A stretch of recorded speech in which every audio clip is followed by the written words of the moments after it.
Well, good morning, everyone, and welcome again to another live this morning. And I'm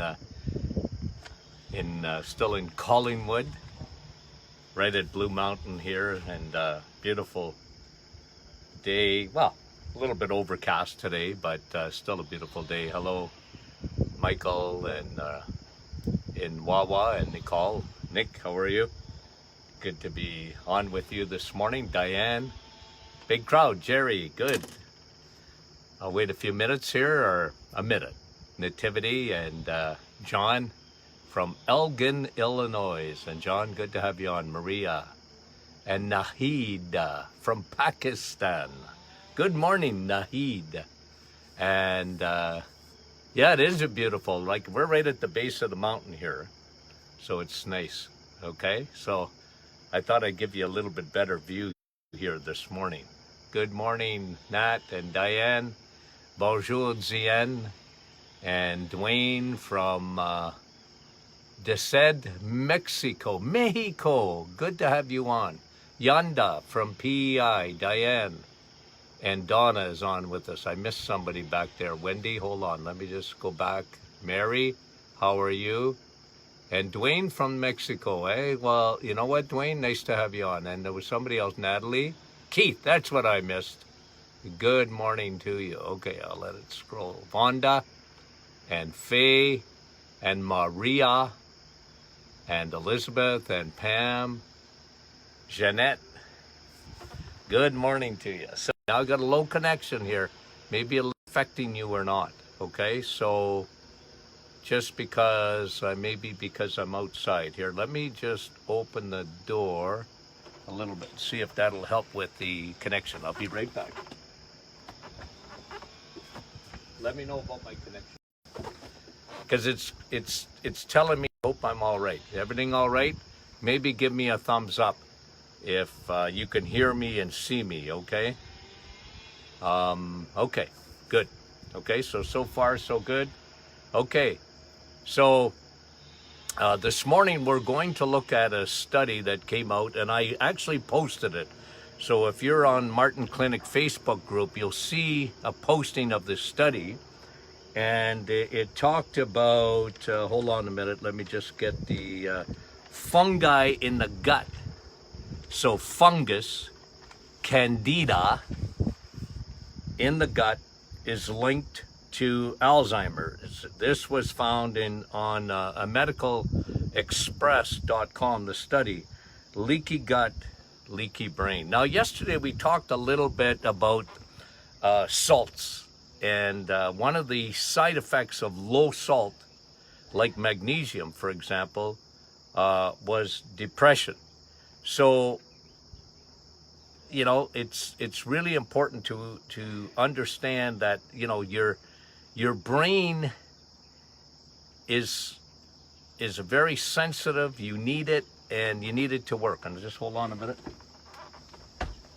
So what I'm saying is, it's very, very important for the brain that a lot of things have to happen in the brain for the brain to, you know, to be healthy. And we're gonna cover this Alzheimer's in a second, but let me just tell you about some of the things that I found over the years that really had a major effect on the brain. Obviously, one of the major effect on the brain was the problem with insulin. Okay, and I was explaining this to someone yesterday that when you have insulin resistance, so how do you get insulin resistance? Well, you get insulin resistance when you use insulin too much. Like, insulin is a food hormone. If you are eating properly, sugars and crappy carbs last a lifetime. But insulin resistance is when your cells at the cellular level, think of insulin as a key trying to open up a lock. You know, you ever had a lock where it was hard to open? The key was sort of jammed in there and you couldn't, it wouldn't open properly? Well, that's what happens in insulin resistance. Because remember, insulin is always trying to get sugar out of your bloodstream. Oh, doc, I don't eat a lot of sugar. Do you eat a lot of carbohydrates? Those turn to sugar in 5 seconds. So then you need a lot of insulin. And then your body starts resisting insulin. And the more it resists insulin, the more insulin you need. Because at the end of the day, insulin will always, always do its job. And that is, it will always take sugar out of your bloodstream because sugar is so toxic. Sugar cannot stay in the bloodstream. So what happens? You have to take that sugar out of the bloodstream. Insulin will eventually, it's called your blood-brain barrier. And we'll talk about this a little bit more because this has to do with yeast too, or fungus, okay? But the blood-brain barrier is a barrier that keeps toxins, heavy metals, yeast, bacteria, viruses out of the brain, okay? It's a barrier. It's made up of bacteria. It's invisible. We don't see it, but it's there. When you have insulin resistance, the problem is insulin no longer is able to get into the brain to take sugars out. Why is that so dangerous? Because the brain is headquarters.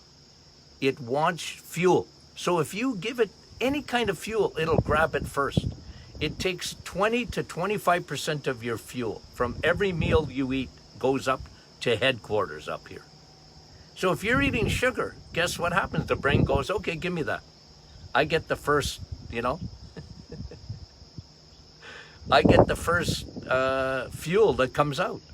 Why? Because I'm headquarters, I'm the boss. So your brain takes 25% of your fuel. The problem is if it's sugar, insulin can't get across the blood-brain barrier if you have insulin resistance. So what happens? That sugar soaks what part of your brain? For the sake of easy, you got two parts in the brain that you should remember. You have the hypothalamus and the hippocampus, okay? Hypothalamus, think of hormones. That's where all your hormones come out of. And hippocampus. What's a campus? Think of campus of a university or college, right? Memory center. Sugar stays in the memory center of the brain because insulin can't go in and get it. It soaks the memory center. What happens? It destroys the memory center of your brain, okay? So when we talk about even mental health, this is very important, is to keep that insulin down. Not out, you need insulin. Insulin's on your side until it's not. That's insulin. This is really, really, really important to understand that, okay? So, insulin. Here's a leaky gut in your brain. Here, you need B12. B12 is a neurological vitamin. B12 is a brain vitamin. And far too many people, 80% of the population, have low levels of vitamin B12. And you can't have low levels of B12 and have a healthy brain. You need B12. Very important. Thirdly, you need magnesium. We talked about that yesterday. The brain needs magnesium. It needs that salt. It's very important for it, okay? And that's why depression, a lot of people, when I used to test depressive patients, they were low in magnesium. They were low in vitamin D. They were low in B12. Very, very important. Vitamin D, you're a human solar panel. You need the sun for a healthy brain. Don't avoid the sun. And if you can't get enough sun, you need to be taking your vitamin D. I recommend in that area of around 4,000 to 8,000 IUs a day. Most people are very low in vitamin D. And unfortunately, they don't get their vitamin D levels checked. Because doctors don't do it. They think of vitamin D as Oh, it's your bones. Don't worry about your bones. Yeah, no, it's not just for bones, it's for everything. Human solar panel. Every cell in your body needs vitamin D. Every cell. Your immune system doesn't work. Your brain doesn't work without proper levels of vitamin D. Okay, so let's talk. And you know, another one is zinc. The brain needs zinc. We talked yesterday about quercetin. Quercetin is found in coffee. That's why I love coffee so much. Quercetin drives zinc into your cells. Now, we talked about that for COVID, but that's also important for your brain. You want zinc to function properly. So those are things that are really important. Talk now a little bit about this study that came out. Alzheimer, candida, all the same word. Now let's do a little bit of things that happen in your gut, okay? Rinse and repeat. Rinse goes on. You don't see it, but it's going on as sure as you and I are. You're watching me and I'm talking to you. The invisible war. What did they call COVID? The invisible enemy? Because you couldn't see that little virus, but it was an enemy. Well, there's an invisible war that goes on inside your body between good bacteria and bad bacteria. And when you don't have enough, third army. So yeast isn't a bacteria, yeast is a fungus. And it yeast outside your body, what do? It raises bread, right? You know what yeast is. If it's because because of what I'm seeing here. I'm going to turn and maybe just a connection of that. So sorry about the scenery. Let's just, okay. I'm freezing all the time. Lost you. You keep breaking up, right? Okay. Terrible connection. Keeps cutting out. Okay. Let me see if I try this. Okay. Okay, let me just see if I do this. How's that? Too far from the Wi-Fi. Yeah, well, you know, I was out here yesterday. It didn't seem to be bothering it. But okay, so let me just recap a little bit. I was talking about Alzheimer's and fungi, and that's leaky gut. Okay? So again, leaky gut is a war. It's very simple. It's a war between good and bad bacteria. When you don't have enough good bacteria, you have an invasion that takes place inside your body. You don't see it. It's invisible. It's candida. It's yeast. It's fungus. It's that third army. It comes into the gut. It goes across the barrier. You have a little thin lining of what we call endothelial cells. They're right between your gut and your blood. A little wee invisible lining. But when the yeast compounds and starts to expand like yeast does, fungus, what does it do? It comes in to the yeast gets into the bloodstream. What does your blood do? Blood brings your nutrients. Blood brings your cells. Blood brings your oxygen. Everything you need, your nutrients and everything you need is transported in the blood. But fungus, if it gets into the blood, it's going to travel up to the brain. And this is what they're saying. This is what they're saying in this study, that Alzheimer's, it's partially a fungal infection. How does fungus get into the brain? Well, it crosses the blood-brain barrier. And this is why, guys, I want you to think about this for a minute. Think about this for a minute. And you've heard it here from me first. I don't know if anybody else has ever said it, but I'm sticking to my story. And what is that? What is that story? That Autism. Autism is what? It's a fungal infection, in my opinion. That's what affects these kids. They're little canaries in the coal mine. And mommy, you know, I showed you that a few weeks ago. Mommy was on antibiotics. Or the baby was on antibiotics. Or the baby didn't go through the birth canal because of C-sections. It's, you know, why do we see so much autism today compared to what we saw? I never heard of autism till 1978, and I'm telling you, I never heard of it before. When we were in school, never heard the word autism. Didn't even know what that was. Until a colleague told me about autism in 1978, that he had 2 kids that had autism. What? What is that? And today it's what? 1 out of 40 or 1 out of 50 kids born are autistic? Why?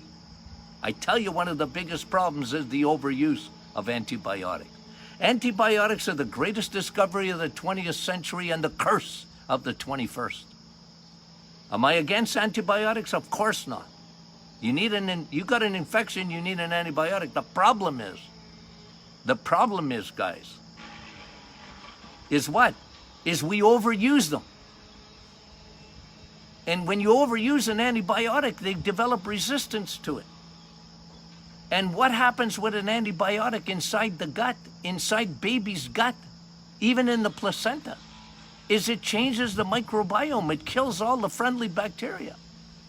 5 days of an antibiotic will kill every good bacteria you own. What happens? Yeast takes over.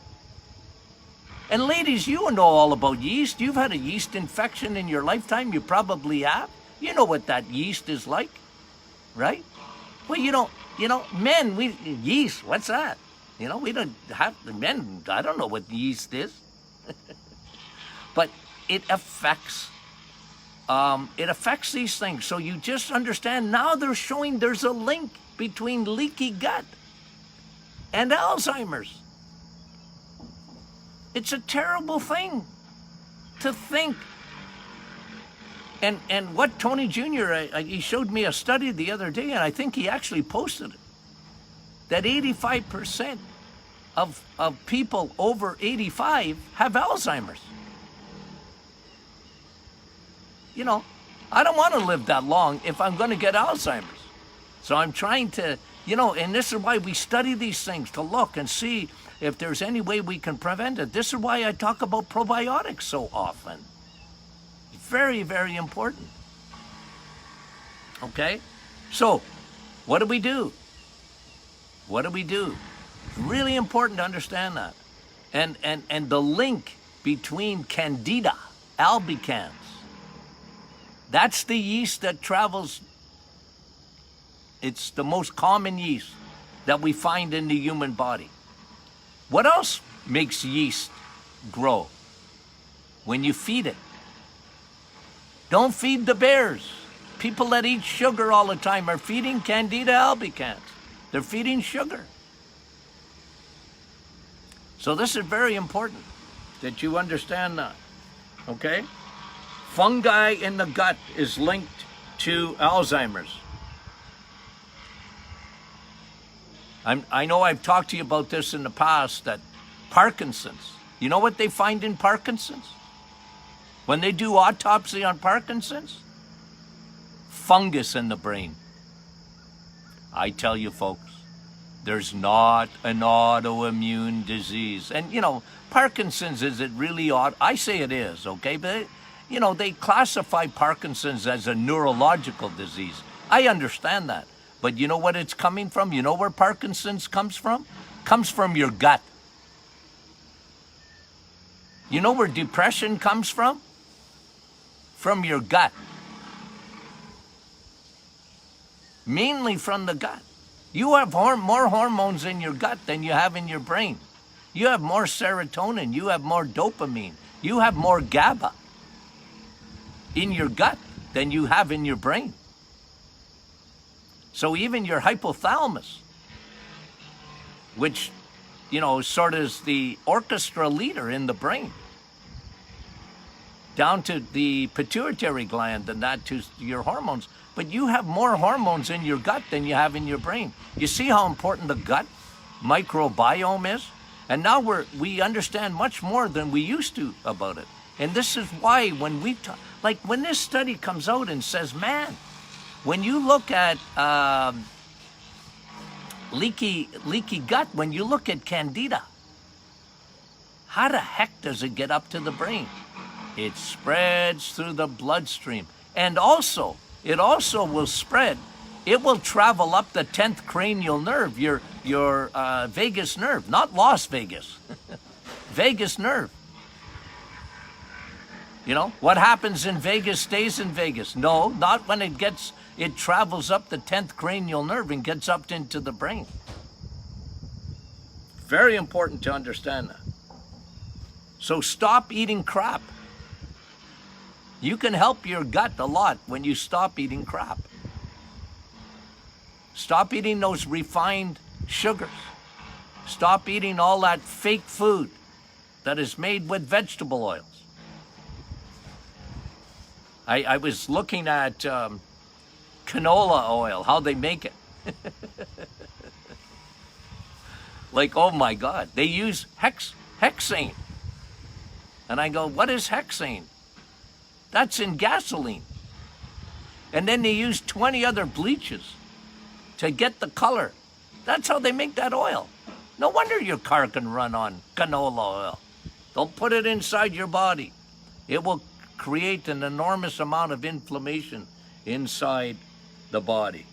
Fungi in the gut. Fungi in the gut. Candida in the gut is linked to Alzheimer's. Leaky gut, leaky brain. Leaky gut, leaky joints. Leaky gut, leaky skin.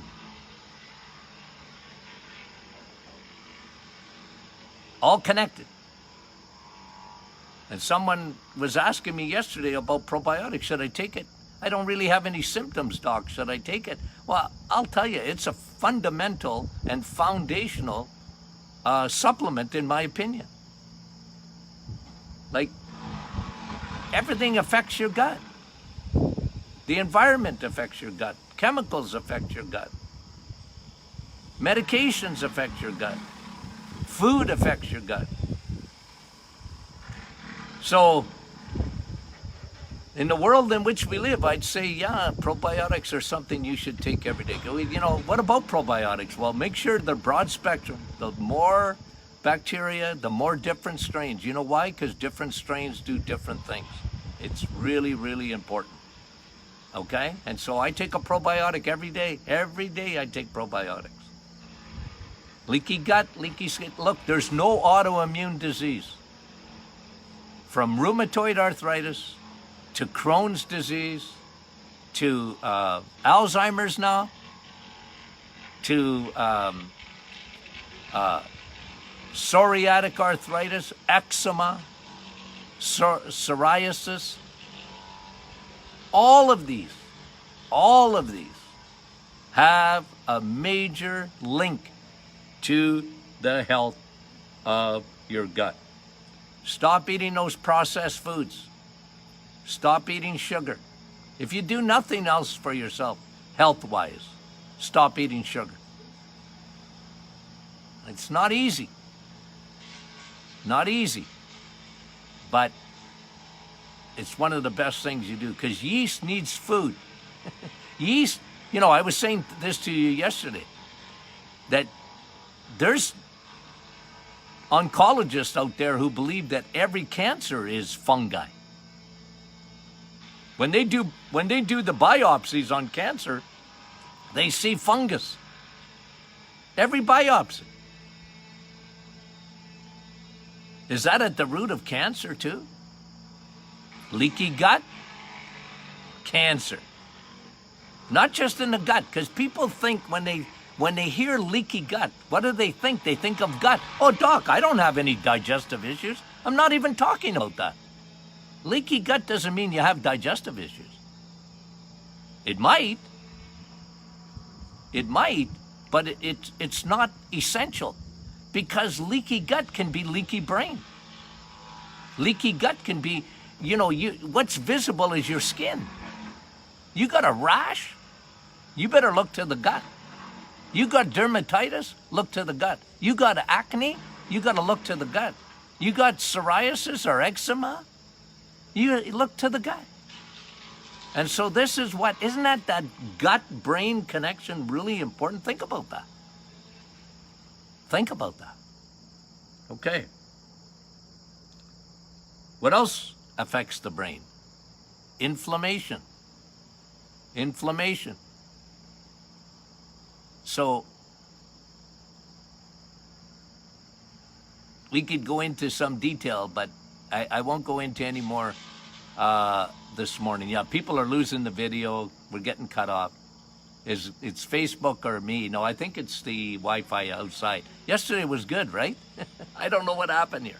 Okay, so I'm going to shorten this up today. If you have any questions for Friday, please let me know.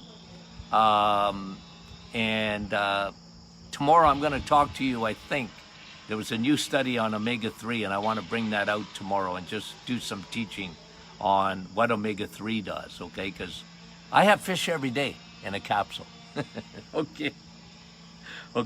So if you have any questions, let me know.